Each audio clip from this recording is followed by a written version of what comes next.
The construction of triangle LMN in which LM equals to 8, angle L equals to 45 degrees is possible when MN plus LN is, now remember this is not up to the scale, this is not 45, take it for granted. So LM plus MN should be greater than, see here, MN plus LN, MN plus LN should be greater than the third side, because basic rule of triangle is sum of two sides of a triangle should be greater than the third side.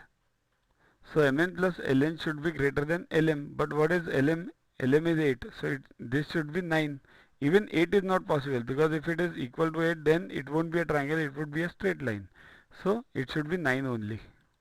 In which of the following conditions triangle is not possible? I'll show you BCD. It is not possible in A. Two sides and one included angle is given. Yes, you know the lengths, so you can definitely draw the third side. Three sides are given, you can draw it. Two angles and one side is given, you can join these two sides then. In case number A, it is not possible to draw a triangle. Two sides and one angle.